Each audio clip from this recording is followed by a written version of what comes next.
think this is working. But how's it going, everyone? I am Money here, and I'm doing this so you can get a little bit more information about me. Because these are my personal items, my favorite items that I keep in my dresser. So when I wake up in the morning, I see all these lovely things, and I'm not going to continue to hold this laptop because I was supposed to be doing this with a computer, or not a computer, a freaking camera. But my friend can't find his, and I broke mine, so there you go.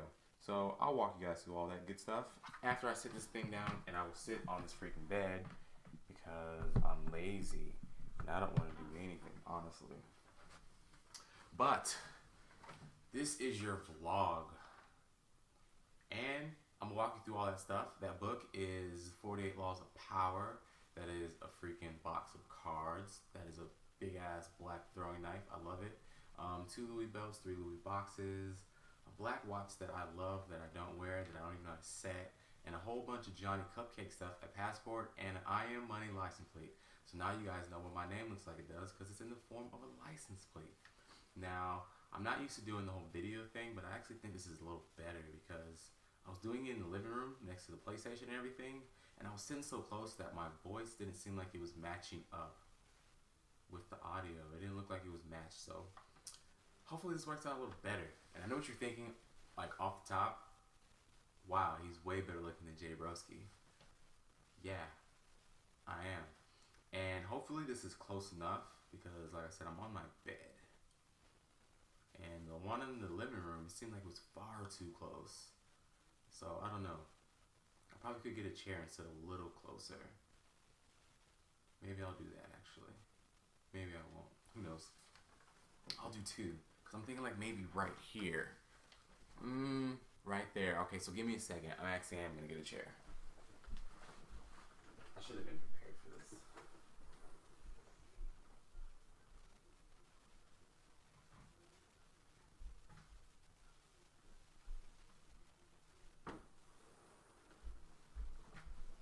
But luckily, I can edit this out.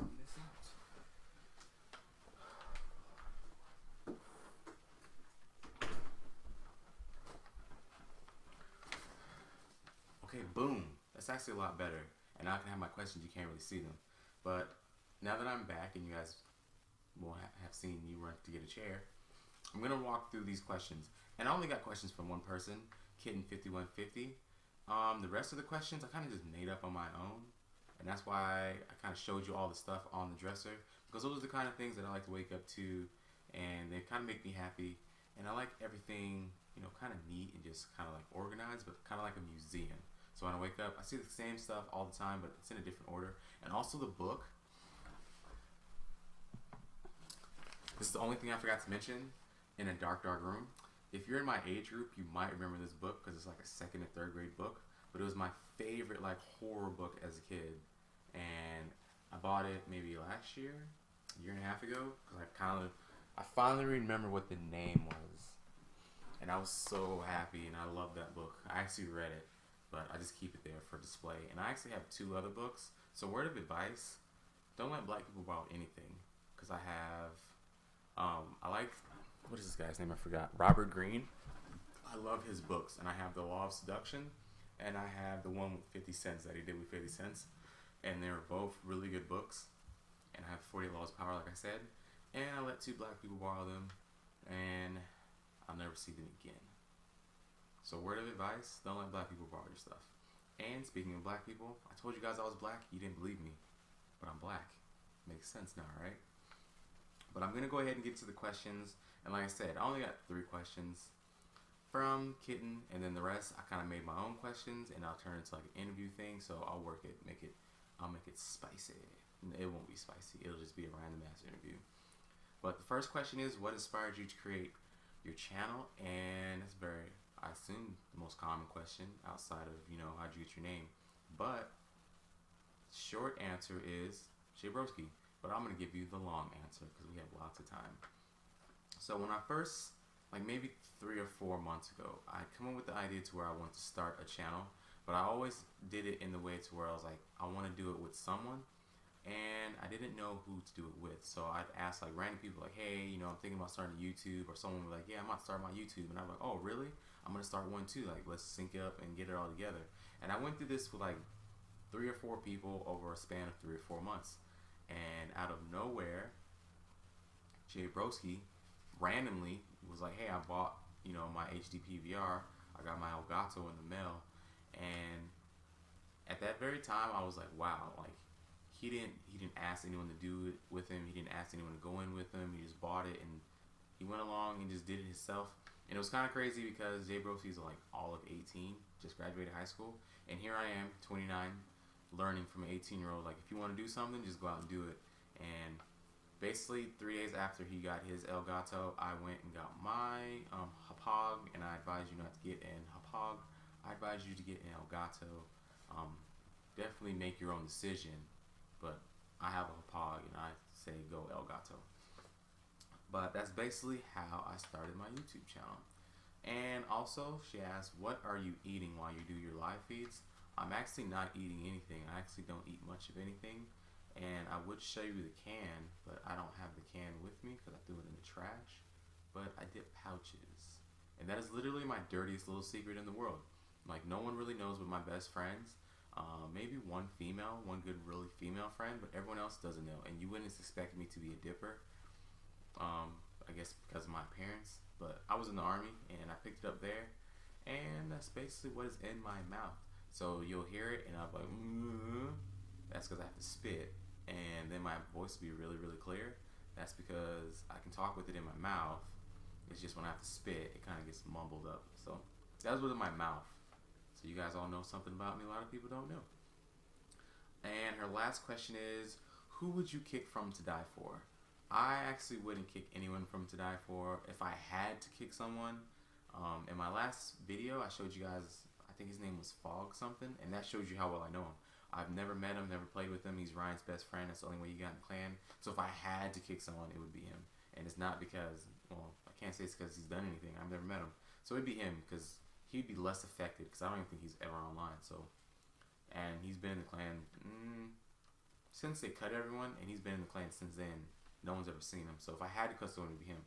But the cool thing about To Die For is everyone is on the same page in terms of how we want to operate and how we should be viewed. I've been in other top-notch clans, well, only S2A, and everyone kind of played their own little style. The top players kind of played the same, but for the most part, in To Die For, everyone plays the same. No one uses tubes. No one smalls. No one uses death streaks, and it's not like anyone has to tell anyone not to use these things. It's kind of everyone's view of what makes you a good player.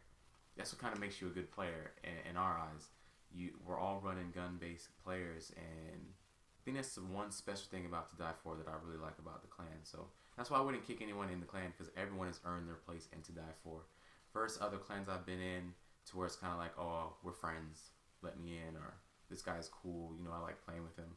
There's people that I enjoy playing with, but I can't get into the clan because their stats aren't To Die For standards. So it is what it is. So it's kind of a bad thing and a good thing, but at the same time, you put them together and it kind of makes To Die For great. So that's what makes us better than the average clan, and what has kept us, in the most dominant spot. Now I'll start with my own questions. And what are your long-term YouTube goals? And I'm sorry, I have something in my eye. My long-term YouTube goal is to be the most subscribed and viewed hardcore channel on YouTube. And my gameplays are hardcore, but my commentary are kind of universal, to where even if you're a core or you're hardcore, or no matter what you play, I think I make them interesting and humorous enough to where they're entertaining to both. And hopefully that is the case, because I do have core players who are subbed to my channel, and I think I actually have more core players subbed to my channels than hardcore. So hopefully in the long run I'll have more hardcore, because I'm going to play hardcore even when Ghost comes out. In my last video I said I wouldn't be playing Modern Warfare 3 anymore, and that is because I am tired and bored with Modern Warfare 3. It is literally the same thing over and over again, and it kind of gets to the point to where a Moab, it doesn't make the game fun anymore, because I don't care if I get a Moab, I don't care if I don't get a Moab. I wish I could go back to when it was like, oh my god, I got a Moab, oh my god, oh my god, oh my god, oh my god. But now it's kind of like, I got a Moab, I get a Moab, and I was like, yeah, I just call it in. Or I'll be like, yeah, I got my Moab, and they'll be like, call it in or don't, because someone else is working on their Moab. And that's basically what it is. Like, if I'm playing and you call in a Moab on my team, I don't even check to see you call it in anymore, because they're so common with us that it's not that big of a deal. And Modern Warfare 3 is, it's kind of starting to die out now, and it only stayed in effect so long because Black Ops 2, no one likes that game, but now that we have all these other games coming out, I'm going to be playing those, and if you guys have seen, like, my playing style, if you're new to my channel, I am a run-and gun player. I don't like to play slow, and the way Modern Warfare 3 is kind of set up now, like, if you watch the last video, I have to play slower to get my MOABs, and I don't like that. I don't find it to be entertaining. I try to play like I'm always playing on YouTube. That's why you always see me Halo jumping and drop shotting people and trying to take on multiple enemies at once, even though it's not the smartest thing to do. That's kind of what I view as entertaining, and to me that's what I hope everyone else views as entertaining. You don't want to see me creep around the map with a small on my back picking off enemies. No one wants to see that. At least I don't think they want to see that, and I try to provide, a high level of entertainment with my gameplays. What is your favorite food? Eggs. That's not a joke. I love eggs. I eat eggs every day, basically. And I know in my earlier video, I was like, if I look fat, it's that camera. I'm actually not fat. I'll even stand up for you and model. But yeah, I'm not fat. I'm not in shape like I used to be, but I'm not fat. And I eat eggs every day, and people always tell me, it's so unhealthy if you eat eggs every day. Bitch, I've been eating eggs every day since I was like 14. I'm a beast. See these muscles? And I don't even work out. That's all eggs. And I don't eat egg whites. I eat eggs. Scrambled eggs, fried eggs, boiled eggs, just eggs. I love eggs. Favorite game of all time? I'm going to do it by system, because I'm thinking back to Nintendo and I don't really have one. If it was anything, I have to say Duck Hunt. Super Nintendo, they had this awesome game, Unicycle. And I think I talked about it before, but literally all you did was race around the map as a unicycle and do flips and stunts, and the faster you went, or the more stunts you did, the faster you go, and I'd play that game for hours. I loved that game. The next system I had was a PlayStation 1, and it was either Metal Gear Solid or Gran Turismo. And actually, I would say it's a tie. And I don't remember much about Metal Gear Solid. I do remember, like, boss and everything, and the chick that was a sniper, I believe. But honestly, the all-time thing about that game that made it so awesome to me was when you fought the psychic and how you had to go about beating them. Because it was, to me, it is the most genius. I have to show you my hand movements because you can't see my hands. I've been moving them the whole time, but you can't see them. It's the most genius, like, usage of the system to ever, like, beat a boss. Like, you plug the controller into the second player.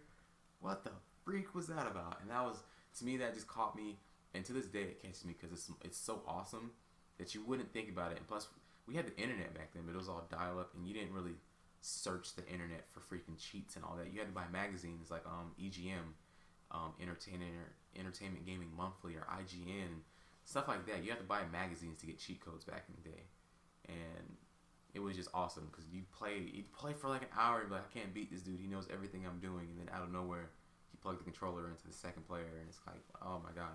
And then Gran Turismo, I love Gran Turismo games. I love just racing. I love racing games. I'm really good at racing games, and Gran Turismo brings that realistic feel to it. And I just, even if I've never beat any of them, but I buy all the cars and I customize them out and I trick them all out, and that was pretty awesome. PlayStation 2, Kingdom Hearts 1 and 2. I want to say Kingdom Hearts 2 is my favorite game of all time. But Kingdom Hearts 1 and 2 are my favorite games, and I play the shit out of them. I love Kingdom Hearts. They're going to have Kingdom Hearts 1.5, something remastered, something that's going to come out. I'm going to play the shit out of that game. I just love the storyline. It's one of the games, it's like the only few games, or the only game for me that I was so invested in the storyline to where I was like, it was sad. It's sad when someone dies, or it chokes me up when something happens, because like all the characters are just genuinely good people, and the bad guys, they're not like villains. They're like, they have their own cause and their own like mission, and they believe in it so much, and it's really deep to me. I don't know why. Maybe no one else sees it like that, but I guess I view Kingdom Hearts the way people view Final Fantasy. To me, it's just really deep. Favorite musicians. I have a bunch of favorite musicians. You would think I'm like whitewashed. I don't know. I kind of am, like, with my taste, because I love white women. So maybe, I don't know, that's what it is. But my favorite rapper, right now, Kanye West. Favorite alternative band or rock band, My Chemical Romance, Fall Out Boy, Paramore. I love all of them, honestly. The Used. I love everyone. Big Sean is one of my favorite rappers right now. I've been listening to his music a lot. The only thing I don't like really is R&B, like fruity R&B, and gospel music. I couldn't even think of the name. I try to keep it out of my memory as far away as possible, but I don't like that. And I listen to country. Some Taylor Swift to me is not super country, but I like Taylor Swift. And I like this other band, but I can never remember who they are. Rascal Flatts. Yeah, I like them. But in terms of music, I'm kind of everywhere. I like dubstep. I always put dubstep in front of my videos. I just love dubstep. And I love everything, honestly. I'm not like a super happy person because I'm always in my own little world, but I'm not an angry person. I just love everything, honestly. I give everything a try. Hobbies other than gaming, and this is the last question because bam! We're almost out of time because we've been doing this for a while. But hobbies other than gaming, I don't have any hobbies. I used to play basketball. I was actually pretty good. I'm only 5'10", and I used to be able to dunk really well. The only problem is I have small hands. So I can grip the ball, but I can't grip the ball going into the air. And I could like a center, like one step and then dunk. Like I had really good hops when I was younger, but I've gained some weight. I'm like 190 now, I think. Other than that, I don't like going out. I like sticking to myself. I like doing my own thing. I like women. That's a hobby. I love women. I love the way people think. I love like dealing with people's minds and getting inside people's heads. But other than that, I don't really have any hobbies. I don't go out. I don't party. I try to stay out of trouble because I have this, and this is a check from Pierce County when I got locked up. It's for $20. I should go cash it actually. I can do some more dip. But that's why I stay at home. That's why I don't do anything because I got in trouble, and I'll get into the whole like why I got in trouble. Basically, I shot a gun outside of the Denny's. Not like I'm an American who can't shoot a gun outside of Denny's. Whatever. If I was in Texas, it'd be all right, but whatever. But that's all for this one. I'm going to edit the part where I get out of the chair. It's been kind of long. Hope you guys enjoyed. If you guys have questions for a future vlog, I will try to do one once a month. That's my thing. I'll do one once a month for you guys. And out of that, I'll save up all the questions and everything, answer all your questions all at once. And if you guys stay to the end, hit that like button. If not, I do understand. I still love you regardless. If you're new to the channel and this is your first video, I really hope it's not, because it's my first vlog, so it's probably fucked up. But either or, hit that sub button. Do it anyway, fuck it. It doesn't hurt anything, right? Outside of that, I hope you guys enjoyed. To all my lovely subs, thank you for all your support. I've gained like a few subs over the last week, and honestly, that's outstanding to me because I gained like what? A sub a week? I've got like 6 in the last, day and a half. So, hope you guys enjoyed. To all the people hating on the channel and hating on me in Modern Warfare 3, you won't have to worry about me anymore. You can have the thing, bro, but the Die Force will be there, and they're all beast players. You have to fuck with them. And this is basically why when you guys talk shit to me, I don't care. Because I'm sexy. I don't have that many problems in life. Technically, life is easy for me because I'm attractive. And I'm good at video games. And I shit on all you guys. And I have a chin strap. You guys don't have a chin strap. I have a chin strap. And I'm hot and women love me. And your hate doesn't do anything for me. So yeah. Anywho, I'll catch you guys next time. I-AM-MNY out. That was fun.